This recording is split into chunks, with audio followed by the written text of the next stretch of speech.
परमपूज्य आनंद ऋषी महाराज यांच्या 108व्या जयंतीनिमित्त जामखेड शहरात सकल जैन समाजाच्या वतीनं जयंतीचं आयोजन करण्यात आलं होतं.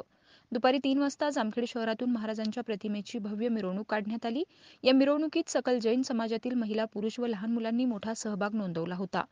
परमपूज्य आनंद ऋषी महाराज यांनी दिलेली शिकवण व समाजासाठी केलेलं प्रबोधन या संदर्भातील संदेश समाजाला कळावा अशा स्वरूपाची घोषणांनी परिसर दुमदुमून गेला होता. या मिरवणुकीचा समारोप महावीर भवन या ठिकाणी झाला. यावेळी गुरु महाराजांवरील गीतांचा संगीत भजन संध्या या कार्यक्रमाचं आयोजन करण्यात आलं होतं. या जयंती उत्सवासाठी आमदार रोहित पवार यांनी हजेरी लावत उपस्थितांना जयंतीच्या शुभेच्छा दिल्या आणि यावेळी बोलताना आमदार रोहित पवार म्हणाले की परमपूज्य आनंद ऋषी महाराज यांनी जगाला शांततेचा संदेश दिलाय. तसेच महापुरुषांची जयंती साजरी करण्याच्या पाठीमागे एक प्रेरणा असते. ती साजरी करताना आध्यात्मिक धार्मिक मिरवणूक काढावी, तसेच आपल्या गुरूंचे विचार अजरामर राहावेत व पुढची पिढी प्रेरित व्हावी आणि यासाठीचे संस्कार हे बालवयातच झाले पाहिजेत. हे संस्कार जीवनात आपल्या यशाचे शिखर गाठण्यासाठी बळ देत असतात. तसेच गुरु होणं हे सोपं कार्य नाही. त्यासाठी त्याग, संघर्ष व तपस्या करावी लागते. त्याचवेळी एखादी व्यक्ती गुरुपदापर्यंत पोहोचते असं सांगितलंय. सकल जैन समाज बांधवांच्या वतीनं आमदार रोहित पवार यांचा आकाश बाफना, राहुल बेदमुथा, शरद शिंगवी, महावीर बाफना, मंगेश बेदमुथा, अभय शिंगवी, पिंटू बोरा यांनी सन्मान केला. यावेळी राष्ट्रवादी काँग्रेसचे नेते मधुकर आबा राळेभात, सुनील कोठारी, रमेश आजबे, बापू कारले यांच्यासह सकल जैन समाज बांधव व महिला भगिनी बहुसंख्येने उपस्थित होत्या. प्रतिनिधी नासिर पठाणसह पत्रकार अशोक निमोणकर, जामखेड. गुरुवर्य असतील, त्यांचे विचार हे जिवंत राहावेत. त्यांच्या विचाराने पुढची पिढी प्रेरित व्हावी. कारण मला सुद्धा आठवतं की लहानपणीपासूनच माझे वडील, माझी आई मला वारीमध्ये घेऊन जात होते आणि मग तिथे गेल्यानंतरच एक वेगळा अनुभव आपल्याला मिळतो आणि लहान वयामध्ये जो अनुभव आपल्याला मिळतो, जे काही शिकवण असते ती आयुष्यभर राहत असते. त्यामुळे ही जी लहान मुलं इथं मस्ती करत आहेत, मजा करत आहेत, एन्जॉय करत आहेत, यांना सुद्धा त्यांचे आजी आजोबा, आई वडील वेगळे संस्कार देण्याचा प्रयत्न करत आहेत आणि हे संस्कार आधीच्या पिढीतून आपल्या पिढीपर्यंत आलेले असतात आणि आपल्या पिढीतून ते पुढच्या पिढीला जात असतात. तसेच संस्कार जसे तुम्ही सर्वांनी तुमच्या मुलामुलींना दिलेत, नातवंडाला आता तुम्ही सर्वजण देत आहात, तसे सुद्धा आम्हाला मिळालेले आहेत. पण एक गोष्ट सांगतो, हे जे सगळे गुरुवर्य होऊन गेले त्यांची शिकवण अतिशय महत्वाची असते आणि सहजपणे असंच कोणी गुरु बनत नसतं. त्याच्या मागे एक त्याग असतो, संघर्ष असतो आणि त्या तपस्या असते आणि सगळ्या गोष्टी केल्यानंतर एखादी व्यक्ती गुरु होते आणि गुरु झाल्यानंतर आपल्या सर्वांना तत्वज्ञान, आपल्या सर्वांना मार्गदर्शन, आध्यात्मिक धार्मिक मार्गदर्शन केलं जातं. आनंद ऋषी महाराजांच्या बाबतीत बोलायचं झालं की त्यांनी सुद्धा अनेक त्याग दिले आहेत. सामान्य लोकांमध्ये जाऊन धर्माचा प्रसार त्यांनी केलेला आहे आणि ते करत असताना तुम्ही सुद्धा जेव्हा केव्हा उपास धरता, उपास सोपा नसतो. ऐकताना आपल्या सर्वांना वाटतं की काही लोकांनी 3 दिवस केले, 1 दिवस केले, 21 दिवस केले, 31 दिवस सुद्धा काही लोकांनी उपवास केलेले असतात आणि ते उपवासाच्या मागे एकच हेतू असतो, त्याग. जसे माझ्या माता भगिनी इथं आहेत, त्या गृहिणी आहेत, पण गृहिणी असल्या तरी त्यांच्या आयुष्यामध्ये खूप महत्वपूर्ण काम ते सर्वजण करत असतात. गृहिणीवरनं सोपं नसतं. जेव्हा केव्हा मला सुट्टी मिळते, जेव्हा मी घरी जातो, तेव्हा माझ्या 2 मुलांना सांभाळता सांभाळता मला नाकेनऊ येतं. पण तरी सुद्धा त्यांच्याबरोबर राहणं हे माझ्यासाठी फार महत्वाचं असतं. पण माझ्या पत्नीचा जो रोल आहे आणि जो पूर्वी माझ्या आईचा होता तो खूप महत्वाचा असतो.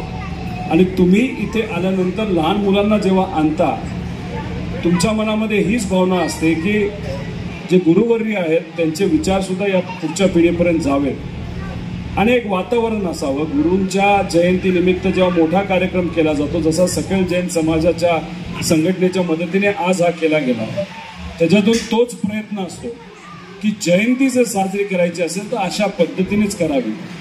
एक आध्यात्मिक धार्मिक रॅली काढायची आणि मग सर्वजण एकत्रित आल्यानंतर नाश्ता करायचा आणि मग एखादा मनोरंजनाचा कार्यक्रम जिथं महिलाही असतील, पुरुषही असतील, लहान मुलंही असतील, तर सुंदर कार्यक्रमाचं नियोजन तुम्ही सर्वजण करता. माझी एकच विनंती आपल्या सर्वांना करायची की पुढच्या वर्षी माझ्यासारख्या कार्यकर्त्याला सुद्धा गुरुवर्य आनंद ऋषी महाराजांच्या विचारासाठी तुमच्या सर्वांना जर मला कुठं मदत करता आली, एखादा चांगला मोठा कार्यक्रम घेण्यासाठी, तर ते सेवा देण्यासाठी मला ती परवानगी द्यावी अशी विनंती आपल्या या संघटनेला मी करतो. तेव्हा पुढच्या वर्षी जो कार्यक्रम घ्यायचा आहे आपल्या सर्वांना तो खूप मोठ्या लेवलचा घ्यायचा आहे. कर्जत जामखेड मिळून घ्या, नगर मिळून तुम्ही जामखेडला द्या, तो मान कर्जत जामखेडला मिळावा अशी मी विनंती आपल्या सर्वांना करतो. जास्त न बोलता त्यांची जयंती मोठ्या उत्साहात साजरी होत आहे. खरं तर जैन बांधवाकडून राष्ट्रसंतांची जयंती कशा पद्धतीने साजरी करायची हा मोठा एक चांगला आदर्श घेण्यासारखा आहे. जामखेडच्या मार्केट यार्डमधून सुरू झालेली हे जयंतीची मिरवणूक अगदी आदर्श पद्धतीने या ठिकाणी आली.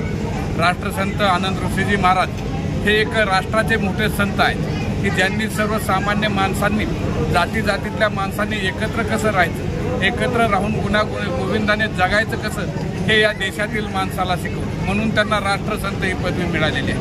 खरं तर हा देश एक अनेक जाती धर्माचा मिळून बनलेला देश आहे आणि अनेक जाती धर्माच्या पंथाच्या देशात राहत असताना आपण सर्व ईश्वराची लेकरे आहोत, आपण सर्व परमेश्वराची लेकरं आहोत. हा संदेश या ठिकाणी आनंद ऋषीजी महाराजांनी दिलेला होता आणि तो संदेश जामखेडकर चांगल्या प्रकारे पाळताना आपल्याला दिसत आहेत. अगदी चांगल्या पद्धतीने जयंती साजरी होत असताना हा जयंतीचा आदर्श पूर्ण जामखेडकर घेतील अशी अपेक्षा व्यक्त करायला हरकत नाही. महाराज यांच्या जन्मदिनाप्रित्यर्थ आयोजित जैन समाजाच्या कार्यक्रमामध्ये आमदार रोहितदादा पवार व आपले प्राध्यापक मधुकर आबा राळेवार यांनी येऊन जी शोभा वाढवली त्याबद्दल सकल जैन समाजाच्या वतीने मी त्यांना धन्यवाद मानतो आणि त्यांचं अभिनंदन करतो. जय आनंद जय महाराज. आचार्य श्री आनंद ऋषीजी महाराज साहेब यांच्या 123व्या जन्मजयंतीनिमित्त सकल जैन समाज व युवक मंडळ आयोजित भव्य रॅली ही मार्केट यार्ड या ठिकाणून निघाली होती व या सदर रॅलीचे संपन्न आज महावीर भवन या ठिकाणी पूर्ण झाले. यानंतर संध्याकाळी भक्ती संध्या व इतर पारितोषिक कार्यक्रम सकल जैन समाजातर्फे आयोजित केला आहे. आजच्या या जयंतीमध्ये आदरणीय दादा रोहितदादा पवार, आदरणीय मधुकर आबा राळेवार तसेच जामखेड परिसरातील सर्व व्यापारी, पत्रकार, मित्र, बंधू, भगिनी सगळ्यांनी खूप मोठ्या प्रमाणात या ठिकाणी सहभाग घेतला व मोठ्या उत्साहात आजचा हा कार्यक्रम पार पडला. यासाठी मी सर्वांचे मनस्वी आभार करतो. गेले 22 वर्ष कांदा उत्पादक देश सोशल मीडियाच्या इंस्टाग्रामद्वारे ओळख करून मी तुला लाईफ टाइम सांभाळेल असं म्हणून शहरातील एका 10वीच्या अल्पवयीन मुलीस फूस लावून पळून नेलं व तिच्यावर आरोपीने अत्याचार केला. मात्र जामखेड पोलिसांच्या पथकाने या घटनेचा तपास करत अवघ्या 24 तासात आरोपीस अटक करून अल्पवयीन मुलीस आई-वडिलांच्या ताब्यात देण्यात आलं. पोलिसांकडून मिळालेली माहिती अशी की जामखेड शहरातील एका 10वीच्या सुमारे अल्पवयीन मुलीची आरोपी